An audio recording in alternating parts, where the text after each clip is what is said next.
और रवीना दोनों बहनें थीं, लेकिन शादी दोनों की ही काफी अलग होती है। शीना अमीर तो रवीना गरीब घर की बहू बनती है। हाय रवीना, क्या कर रही हो?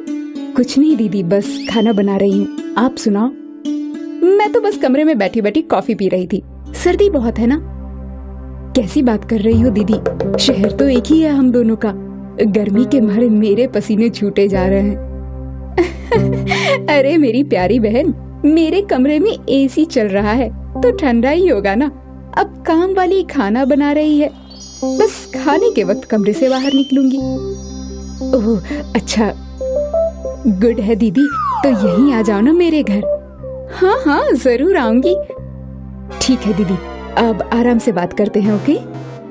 रवीना फोन रखती है कि सामने सास खड़ी होती है। ये ले खरबूजा खा ले, मैंने काटा है, सबको बांट दिया, ये तेरा हिस्सा। अरे मम्मी, मैं काट देती, आप क्यों परेशान हुई? बस रोटी बनाकर खाती हूँ। सास रवीना का हाथ पकड़कर कूलर के पास ले जाती है, जहाँ पहले ही उसकी ननद और देवर बैठे होते हैं। भाभी आओ, लूडो खेलते हैं। ये तो हार रही है, आप आ जाओ। अरे मैं तो रोटी बना रही थी, माँ ले आई खरबूजा खाने। अब आप भैया लूडो खिला रहे हो, खाना बनाना है। कोई बात नहीं भाभी, रोटी मैं बना लेती हूँ। रवीना का हंसता खेलता परिवार था, सब एक दूसरे की मदद करते। रोज सुबह शाम पूरा परिवार साथ बैठता। अरे रवीना, चलो तैयार हो जाओ, भेलपुरी खाकर आते हैं, चौपाटी चलते हैं, बहुत अच्छा मौसम हो रहा है। रवीना भी जल्दी से तैयार हो जाती है और दोनों घूमने जाते हैं कि शीना का फोन रवीना के पास आता है। क्या कर रही हो रवीना? अरे दीदी, मैं घर पहुंचकर फोन करती हूँ, इनके साथ चौपाटी आई हूँ।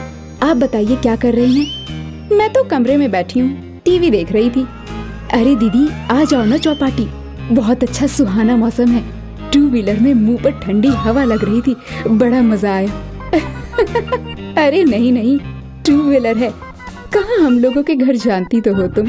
खैर तुम आ जाओ ना कल मेरे घर। बताती हूँ दीदी, माँ जी से पूछ कर आती हूँ। रवीना फोन रख देती है। तुम्हें लगता होगा ना कि काश तुम भी शीना दीदी की तरह पैसे वाले घर में शादी करती। तो मैं कौन सा गरीब घर से हूँ? खा रही हूँ, पी रही हूँ, अच्छा पहन रही हूँ, घूम रही हूँ, फिर क्या। खैर भेलपुरी पैक करवा लो घर में सबके लिए। अगले दिन शीना घर पर। चलिए ना, शाम को रवीना के घर चलते हैं, बहुत दिनों से बुला रही है। मेरे पास टाइम नहीं है, रात को मेरी एक पार्टी है बिजनेस से रिलेटेड। तुम ड्राइवर के साथ चली जाओ। नहीं, अच्छा नहीं लगता, शादी के बाद पति के बिना बीवी कहीं जाती अच्छी नहीं लगती। कैसी मिडिल क्लास बातें करती हो?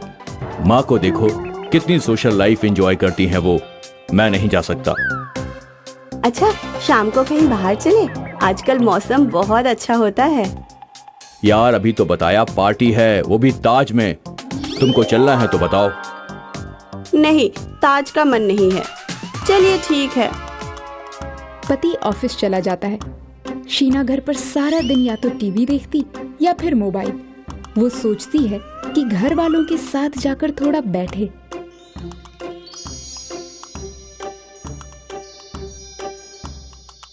हाय बेटा, कोई काम था? मेरे कमरे में कैसे आज? कुछ नहीं माँ जी, बस मन नहीं कर रहा था तो। ओह, ये तंबोला खेलोगी? हम लोग ऑनलाइन खेल रहे हैं, आप अपने कमरे में जाओ, मैं लिंक भेज देती हूँ। शीना समझ जाती है कि सास जाने को बोल रही है। शीना वहाँ से चली जाती है। थोड़ी देर में मोबाइल में तंबोला खेलती है और फिर कुछ सोचकर खड़ी हो जाती है। शीना घर से बाहर आती है और ड्राइवर को रवीना के घर जाने के लिए कहती है। मेरी बहन के घर ले चलो। जी मेम साहब। और रास्ते में कोई मिठाई की दुकान मिले तो रोक देना। शीना मिठाई की दुकान में जाती है और एक से बढ़कर एक मिठाई खरीदती है। वो बहन के घर जाती है जहाँ सारा परिवार एक साथ बैठा होता है। अरे शीना बेटा, आओ आओ, बाहर क्यों खड़ी हो? नमस्ते आंटी जी, रवीना कहाँ है? रवीना अभी तो यही थी, पता नहीं देखना रोहन, भाभी कहाँ है? माँ, भाभी शायद आपने जो कपड़े दिए थे वो रखने अपने कमरे में गई हैं। मैं बुला लेता हूँ। अरे नहीं नहीं, मैं कमरे में ही चली जाती हूँ।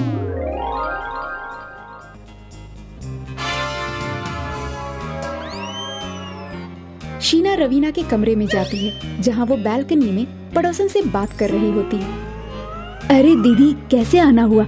आओ चलो ड्राइंग रूम में चलते हैं। नहीं नहीं, क्या सबको परेशान करना, कमरे में ही बैठते हैं ना। कैसी बात कर रही हो दीदी?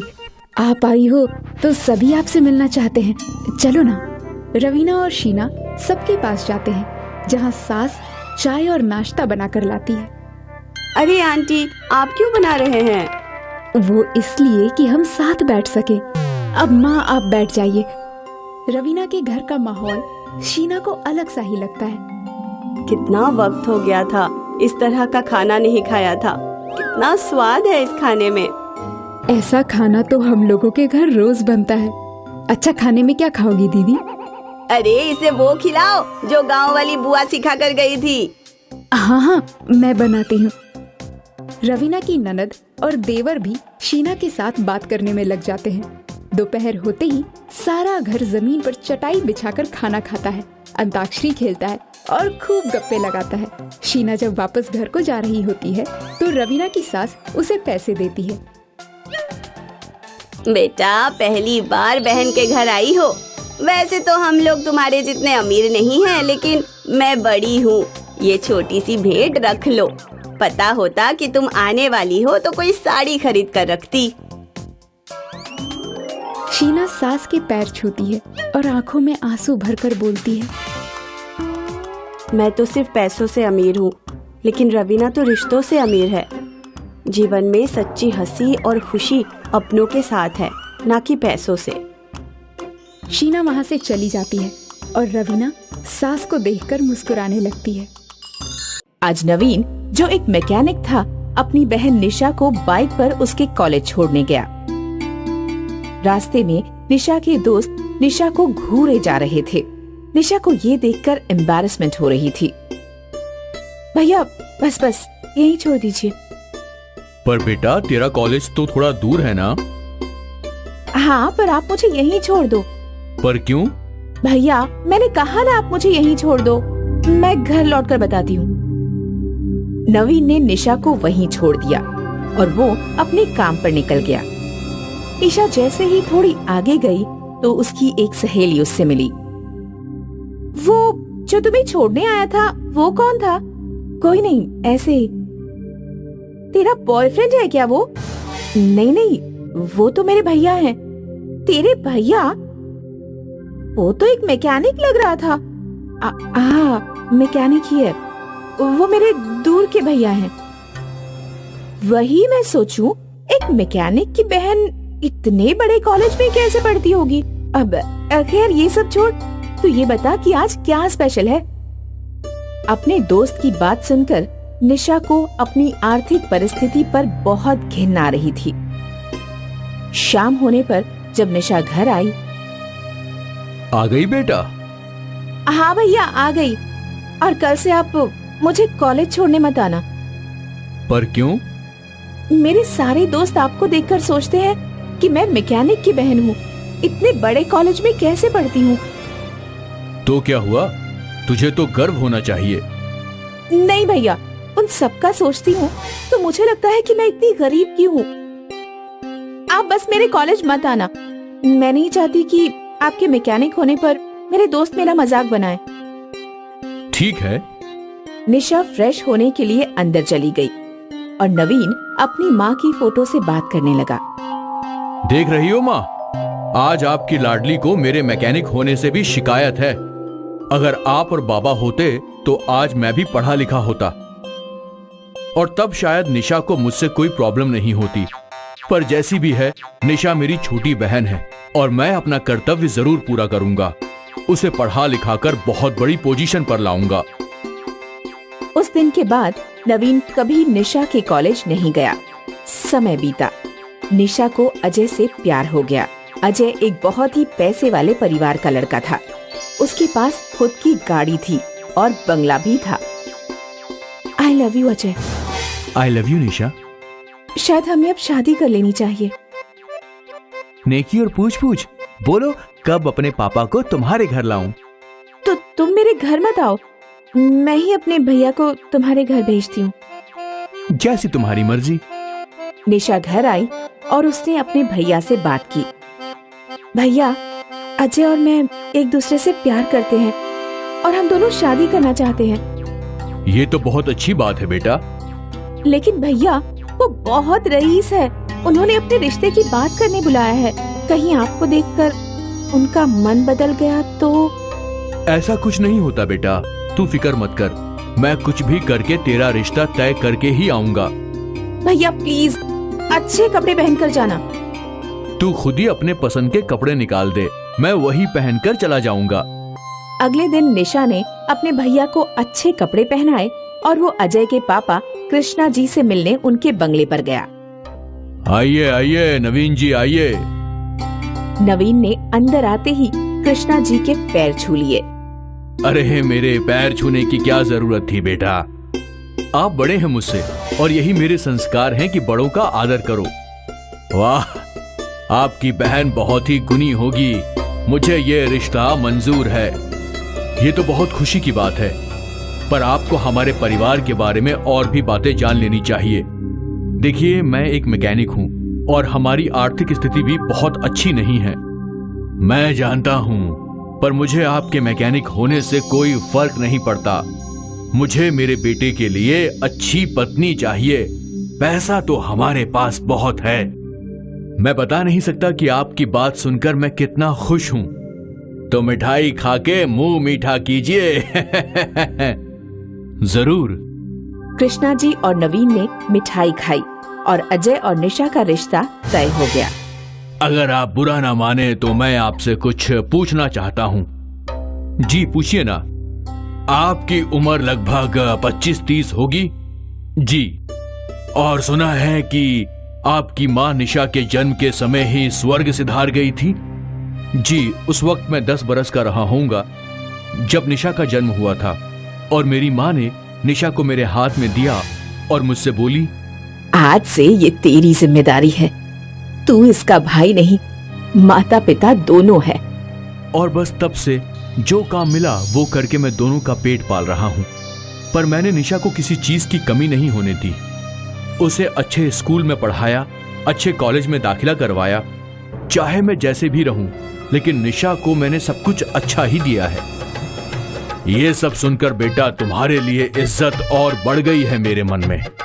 बस अब जल्द से जल्द निशा और अजय की शादी करनी है। निशा और अजय की धूमधाम से शादी हुई। नवीन ने अपनी जिम्मेदारी बखूबी निभाई थी। शादी के 2 साल बाद निशा गर्भवती थी। पूरा परिवार खुश था। ये बात अपने भाई को भी बता दो। नहीं नहीं, उन्हें मत बताओ, वो यहाँ भागे चले आएंगे।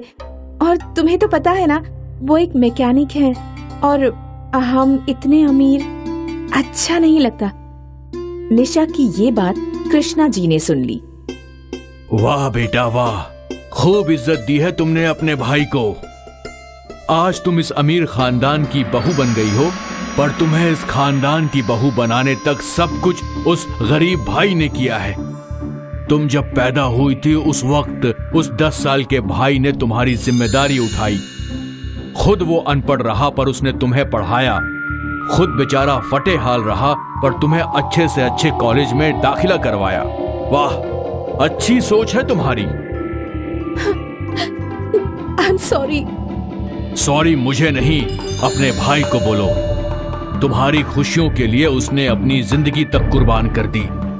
मुझे भैया के पास जाना है। अजय निशा को उसके भैया के पास ले गया। नवीन गाड़ी बना रहा था जब रोते हुए निशा उसके गले से लिपट गई। क्या हुआ बेटा, तू रो क्यों रही है? बोल, कुछ तो बोल। भैया, आई एम सॉरी। मैंने आज तक आपका अपमान किया और आप हमेशा मेरे लिए कुर्बानी देते आए हैं। शांत हो जा बेटा, ये भी कोई रोने वाली बात है? शांत हो जा। तू अगर इतनी सी बात पे रोएगी तो मुझे अच्छा लगेगा क्या? निशा ने अपने आंसू पोंछे। भैया, आप मामा बनने वाले हैं। क्या? नवीन ने निशा को गोद में उठा लिया। मैं मामा बनने वाला हूँ? मैं मामा बनने वाला हूँ। अरे भैया, भैया! बेटा, तूने मुझे दुनिया की सबसे बड़ी खुशी दी है। आज निशा को अपने भैया पर बहुत प्यार आया, पर एक वक्त था जब निशा को अपने गरीब भाई से घिन आती थी। इस कहानी से एक बात जरूर समझ में आ गई कि अमीरी और गरीबी के बीच की दीवार तोड़ना इतना मुश्किल नहीं है। आशापुर नाम का एक खूबसूरत गांव था, जहां के लोग सादा और खुशहाल जीवन बिताते थे। गांव में गीता और मीना नाम की दो बहनें अपनी दादी के साथ रहती थीं। मीना, तुम अभी तक अपने सूट पर कढ़ाई करने में लगी हुई हो। दादी बाजार से वापस आती ही होंगी। अगर उसने पानी का घड़ा खाली देख लिया तो तुम्हारी बहुत पिटाई करेगी। जल्दी से जाकर घड़ा भर लाओ, मैं कपड़े धोने जा रही हूँ। गीता और मीना अपनी दादी से खौफ खाती थी, क्योंकि उनकी दादी बहुत गुस्सैल और चिड़चिड़ी थी। दादी हर सुबह और रात सोने से पहले मीना और गीता को दो दो कोड़े लगाती थी। कभी कभी तो मीना और गीता को लगता था कि उन दोनों को अपनी दादी को छोड़कर भाग जाना चाहिए, लेकिन बेचारी जाती भी तो कहाँ जाती। गांव के लोग भी मीना और गीता की दादी के व्यवहार को लेकर बहुत आश्चर्यचकित थे। कोई भी दादी के अतीत के बारे में नहीं जानता था। बेटी, तुम्हारी दादी इस गांव की नहीं है, वे कहीं दूर से इस गांव में रहने आई थी। कोई नहीं जानता कि वो बचपन से ऐसी है या बाद में ऐसी हो गई। गीता और मीना की दादी रोजाना सुबह सैर करने जाती थी और सैर से लौटने के बाद वो गीता और मीना को दो दो कोड़े मारती। सोते से अचानक कोड़े पड़ते तो गीता और मीना की चीख निकल पड़ती और वो रो पड़ती। एक दिन आखिर गीता और मीना ने निश्चय किया कि वे दोनों घर छोड़कर चली जाएंगी। हम दादी का अत्याचार और नहीं सह सकते। हमारी पीठ पर जख्म भर नहीं पाते तब तक दूसरे जख्म आ जाते हैं। ठीक कहा, इतनी निर्दयी दादी दुनिया में किसी की नहीं होगी। गीता और मीना घर छोड़कर भाग निकले। वे नदी पार करके दूसरे गांव जा रहे थे। सामने से एक नाव उनकी ही तरफ आ रही थी, जिसमें एक बुढ़िया बैठी हुई थी। अचानक नदी में बाढ़ आ गई। गीता और मीना की नाव पलट गई और सामने आ रही बुढ़िया की नाव भी पलट गई। गीता और मीना तो तैरकर पार जाने लगे, लेकिन बुढ़िया नदी में डूबने लगी। मीना, हमें उस औरत को बचाना चाहिए। दोनों बुढ़िया को बचाकर किनारे पर ले आए। शुक्रिया मेरी बच्चियों, मैं रुक्मणी नाम की एक बुढ़िया को ढूंढने जा रही हूँ, जो अपनी पोतियों पर अत्याचार करती है। क्या तुम मुझे उस बुढ़िया के बारे में बता सकती हो? रुक्मणी? रुक्मणी हमारी दादी का नाम है और हम ही उनकी अभागी पोतियां हैं। दादी के अत्याचारों से तंग आकर हम घर छोड़कर भाग आए हैं। नहीं मेरी बच्चियों, तुम्हारी दादी अत्याचारी नहीं है, वो बेचारी मजबूर है। क्या आप हमारी दादी को जानती हैं? हाँ, मैं तुम्हारी दादी की बचपन की सहेली हूँ। मैं तुम्हें सारी बात बताती हूँ। जब से सृष्टि की रचना हुई है तब से यहाँ प्रेम मौजूद है। प्रेम पाने के लिए कभी कभी व्यक्ति अंधा हो जाता है। तुम्हारी दादी जब जवान थी तो रजनीश नाम का एक लड़का उससे प्यार करता था। रजनीश के पिता एक तांत्रिक थे और जादू टोना जानते थे। रजनीश भी बचपन से ही तंत्र मंत्र की विद्या में पारंगत था। रजनीश तो तुम्हारी दादी से प्यार करता था, लेकिन तुम्हारी दादी रजनीश से प्यार नहीं करती थी। वो तुम्हारे दादा यानी जय सिंह से प्यार करती थी। जब तुम्हारी दादी रुक्मणी ने जय सिंह से शादी कर ली तो रजनीश गुस्से से पागल हो गया। रुक्मणी से मैं प्यार करता था, उसका प्रेम सिर्फ और सिर्फ मुझे मिलना चाहिए था। रुक्मणी ने जय सिंह से शादी करके बहुत बड़ी गलती कर दी। अब मैं उन दोनों का जीना मुश्किल कर दूंगा। रुक्मणी और जय सिंह तांत्रिक रजनीश के डर से गांव छोड़कर भाग गए। वे काफी दिन जगह जगह भटकते रहे। फिर उन्होंने भीमगंज नाम के एक गांव में पनाह ली। कई साल बीत गए। रुक्मणी और जयसिंह का एक बच्चा भी हो गया, यानी तुम्हारे पापा का जन्म हो गया था। लेकिन रजनीश ने तुम्हारी दादी का पीछा नहीं छोड़ा। रुक्मणी और जयसिंह ने कई गांव बदले और तुम्हारे पिता को लेकर इधर उधर भटकते रहे। जब तुम्हारे पिता थोड़े होशियार हो गए तो जल्दी ही उनकी शादी कर दी गई और फिर तुम दोनों का जन्म हो गया। रुक्मणी और जयसिंह ने सोचा कि शायद रजनीश अब तक मर गया हो, इसलिए एक बार वे अपने गांव वापस घूमने गए। तभी रजनीश ने अपने आदमियों के साथ उन्हें पकड़ लिया।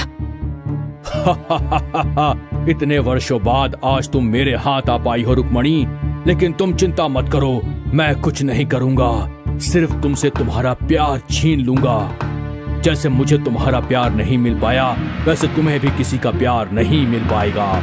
मैं तुम्हारे पति और तुम्हारे बेटे बहू को अपनी कैद में रखूंगा। तुम अपनी दोनों पोतियों को ले जाकर पाल सकती हो। मैंने एक आत्मा को तुम्हारे पीछे लगा दिया है, जो दिन रात तुम्हारी निगरानी करेगी। तुम इन दोनों लड़कियों को सुबह शाम कोड़े लगाओगी, फिर ये तुम्हें कभी प्यार नहीं देंगी, तुम्हें सिर्फ और सिर्फ नफरत मिलेगी। जिस दिन तुमने अपने पोतियों को कोड़े नहीं लगाए, उस दिन मैं तुम्हारे पति और तुम्हारी बेटी बहू की बलि चढ़ा दूंगा। इसीलिए ही तुम्हारी दादी तुम्हें कोड़े मारती है और नफरत करती है, ताकि तुम्हारे माता पिता की जान बची रहे। तो अब हमें क्या करना होगा? रजनीश मर चुका है, लेकिन वो आत्मा जिसे रजनीश ने तुम्हारी दादी के पीछे लगाया था जिंदा है। तुम्हारे माता पिता एक पिंजरे में कैद हैं, जिसमें कोई ताला नहीं लगा है। उस आत्मा को खत्म करने और पिंजरे को मिटाने का एक ही तरीका है, दक्षिण में स्थित काली नदी का पानी। उस नदी के किनारे एक दानव रहता है, जो तुमसे एक पहेली पूछेगा। अगर तुमने पहेली का सही जवाब दे दिया तो तुम नदी से काला पानी ले सकोगी। उस काले पानी को तुम्हें अपने मम्मी पापा के पिंजरे और अपनी दादी पर छिड़कना होगा। तब पिंजरा और वो आत्मा दोनों हमेशा के लिए गायब हो जाएंगे। गीता और मीना तुरंत ही दक्षिण की तरफ काली नदी का पानी लेने चल दिए।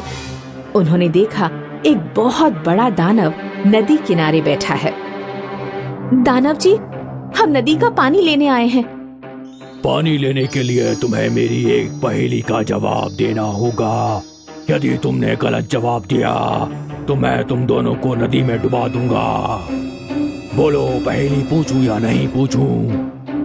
हाँ, हम तैयार हैं, क्योंकि हमें अपने माता पिता और दादा दादी को नई जिंदगी देनी है। आप पहेली पूछिए। एक गुफा में 32 चोर, दिन भर करते काम, रात को वे करते आराम। बोलो, इनका क्या है नाम?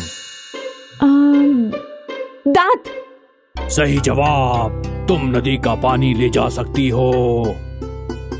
गीता और मीना ने मटके में काली नदी का पानी भरा और उसे लेकर सबसे पहले अपनी दादी के पास पहुंची। दादी पर जैसे ही उन्होंने पानी डाला, पास ही में एक आत्मा उन्हें दिखाई दी, जो जलकर मर रही थी। फिर वे पानी लेकर अपनी मम्मी पापा और दादा के पास पहुंचे और उन्होंने पिंजरे पर पानी डाला। पिंजरा अचानक गायब हो गया। इतने सालों बाद रुक्मणी अपने पति, बेटे और बहू से मिलकर बहुत खुश हुई। उनका परिवार अब खुशी से और एक दूसरे को प्यार देकर रहने लगा। शिवानी 18 वर्ष की थी जब घर की सारी जिम्मेदारी उस पर आ गई थी।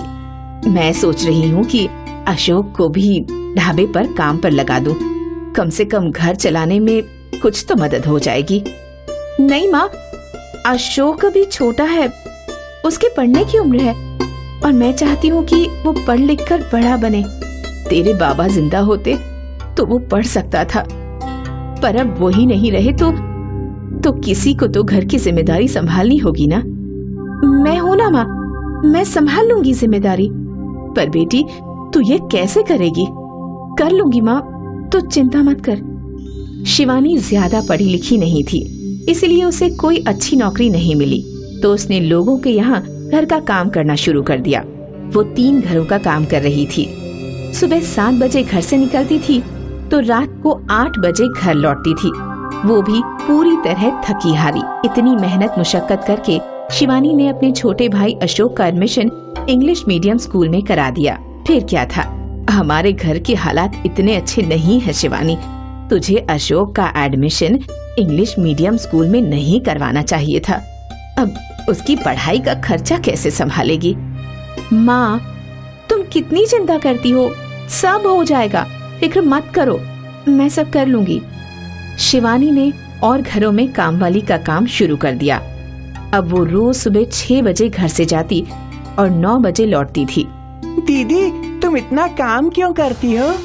मैं काम नहीं करूंगी तो हमारा घर कैसे चलेगा छोटे? दीदी, मैं सोच रहा हूँ कि मैं पढ़ाई छोड़कर कोई काम ढूंढ लूँ, तुम्हारी मदद हो जाएगी ना? नहीं, बिल्कुल नहीं। तू जब पढ़ लिख कर बड़ा ऑफिसर बनेगा ना, तब मेरी मदद करना, समझा? अब जाकर स्कूल की पढ़ाई कर। ऐसा करते करते शिवानी की जिंदगी के 5 साल निकल गए। एक दिन की बात है, शिवानी के लिए एक रिश्ता आया था। देख शिवानी, लड़का बहुत अच्छा है, पढ़ा लिखा है, अच्छा कमाता है, तू इससे शादी करके बहुत खुश रहेगी। माँ, मेरी शादी के बाद आप दोनों का क्या होगा? क्या मेरा होने वाला पति आप दोनों की जिम्मेदारी संभालेगा? ऐसा थोड़ी होता है। अगर ऐसा कोई रिश्ता हो तो मैं बिना देखे शादी करने के लिए तैयार हूँ। ऐसा कोई नहीं करेगा। तुझे क्या जिंदगी भर कुंवारी रहना है? अगर मेरे नसीब में यही लिखा है तो यही सही। दुर्गा अपनी बेटी को बहुत समझाने की कोशिश करती रही, पर शिवानी उसकी एक नहीं सुन रही थी। शिवानी की जिद सुनकर दुर्गा परेशान थी। एक दिन दुर्गा की बहन उससे मिलने आई। क्या हुआ दीदी, आज कुछ ज्यादा ही परेशान हो? हाँ, अब क्या बताऊं तुझे, शिवानी की शादी का सोचकर परेशान हूँ। पर उसके लिए तो कोई अच्छा रिश्ता आया था ना? रिश्ता आया तो था, पर वो शादी के लिए मान नहीं रही है। पर क्यों? वो बोल रही है कि वो तभी शादी करेगी जब उसका होने वाला पति मेरी और अशोक की जिम्मेदारी संभाले। अब तू ही बता, ऐसा कभी होगा क्या? कोई दामाद अपनी सास और साले को संभालता है क्या? ऐसा तो मुश्किल है, पर मैं शिवानी की बात समझ गई। उसको आप दोनों की चिंता है। मैं भी समझ रही हूँ, पर तू तो देख रही है, उसकी उम्र बढ़ती जा रही है। ऊपर से वो दिन रात लोगों के घरों के काम करके खपती जा रही है। उसे भी तो सुकून की जिंदगी मिलनी चाहिए ना? मिलेगी, जरूर मिलेगी। शिवानी की सोच बहुत अच्छी है, एक दिन उसे सारी सुख सुविधाएं जरूर मिलेगी। मेरी भगवान से यही प्रार्थना है कि उसे ये सब जल्द से जल्द मिले। इस बात को अभी कुछ ही दिन हुए थे। शिवानी अपने घर लौट रही थी, तभी रास्ते में उसे ऐसा लगा कि कोई उसका पीछा कर रहा है। शिवानी डर गई और दौड़ने लगी। वो जो चीज थी वो भी शिवानी के पीछे पीछे दौड़ने लगी। आखिर फिर शिवानी एक पत्थर से टकराकर जमीन पर गिर गई। कौन हो तुम? मेरा पीछा क्यों कर रहे हो? शिवानी ने देखा कि वो अजीब सी चीज एक बौना था। उस बौने ने शिवानी को एक संदेश दिया और वो बौना गायब हो गया। शिवानी को कुछ समझ में नहीं आ रहा था कि क्या हो रहा है। शिवानी उठकर खड़ी हुई और फिर उसने वो संदेश खोला। तुम हमें नहीं जानती, पर हम तुम्हें अच्छे से जानते हैं। शिवानी, हम जानते हैं कि तुम अपने भाई और माँ की जिंदगी खुशहाल बनाना चाहती हो। हम तुम्हारी मदद कर सकते हैं, पर बदले में तुम्हें हमारा एक काम करना होगा। कल सुबह 4 बजे यही तुम्हारा इंतजार करेंगे। ये संदेश पढ़कर शिवानी परेशान थी कि आखिर बौने कौन थे और वो कैसे उसकी मदद कर सकते हैं। पर शिवानी अपने भाई और माँ की जिंदगी खुशहाल बनाना चाहती थी, इसलिए उसने सोच लिया था कि वो बौनों से जरूर मिलेगी। अगली सुबह 4 बजे शिवानी उसी ठिकाने पर पहुंच गई। 2 बौने उसका वहां इंतजार कर रहे थे। मैं बौनों का राजा हूँ, मैंने ही तुम्हें यहाँ बुलाया। तुम्हें मेरा एक काम करना होगा। अगर तुमने वो काम कर दिया तो मैं तुम्हें इतना सोना दूंगा कि तुम्हारी 7 पुश्तें भी बैठकर खाना खाएंगी। हाँ, कैसा काम? और मैं ही क्यों? आओ मेरे साथ। राजा बौना शिवानी को एक गुफा के पास ले गया। इस गुफा में एक पिंजरे में मेरी रानी को कैद किया गया है। ये जादुई गुफा है। मेरी रानी को एक जादूगर ने कैद किया है। इस जादुई गुफा के अंदर जाने वाला बौना जिंदा नहीं लौटेगा, पर इंसान को कुछ नहीं होगा। अगर तुम इसके अंदर जाओ और मेरी रानी को बाहर ले आओ तो मैं तुम्हें बहुत सारा सोना दूंगा। ये मेरा वादा है। इस गुफा में कोई खतरा तो नहीं? कुछ सांप बिच्छू होंगे, पर बाकी कोई खतरा नहीं है। सांप बिच्छू सुनकर शिवानी सोच में डूब गई। ज्यादा से ज्यादा मैं मर जाऊंगी, पर अगर मैं जिंदा बाहर आ गई तो अशोक की जिंदगी संवर जाएगी। ठीक है, मैं तैयार हूँ। शिवानी उस गुफा के अंदर गई। गुफा में बहुत अंधेरा था। एक सांप शिवानी को अपने फन से डरा रहा था। शिवानी घबराई हुई थी, पर फिर भी वो अंदर गई। अंदर एक छोटे से पिंजरे में बौने की रानी कैद थी। वो रही रानी। शिवानी ने वो पिंजरा खोला और बौनों की रानी बाहर आई। बौनों की रानी ने जादू किया और सारे सांप बिच्छू गायब हो गए। फिर शिवानी रानी को लेकर गुफा से बाहर आ गई। रानी को देखकर राजा बहुत खुश हुआ। उसने अपनी रानी को गले लगा लिया। बहुत अच्छे शिवानी, ये रहा तुम्हारा इनाम। राजा ने जादू से सोने के सिक्कों से भरी 2 बड़ी पोटली शिवानी के सामने रख दी। मुझे तुमसे बस एक ही सवाल करना है। जी पूछिए। तुमने अपने जान की परवाह क्यों नहीं की थी? क्योंकि मैं पूरे समय अशोक की बेहतर जिंदगी का सपना देख रही थी। अशोक को दुनिया की हर खुशी मिले, बस यही मेरी जिंदगी का उद्देश्य है। मैंने तुमसे अच्छी बहन जिंदगी में नहीं देखी। शिवानी जी, आप हमेशा खुश रहो। बौने वहाँ से गायब हो गए। बौनों के दिए हुए सोने के सिक्कों से शिवानी और उसका परिवार अमीर हो गया। उनके पास सारी सुख सुविधाएं आ गईं। और फिर 1 साल बाद शिवानी की शादी हो गई। दुर्गा का सपना पूरा हुआ और सब कुछ सही हो गया। इस गरीब बहन का प्यार ही वजह थी कि आज सब कुछ सही था। कहते हैं ना, अंत भला तो सब भला।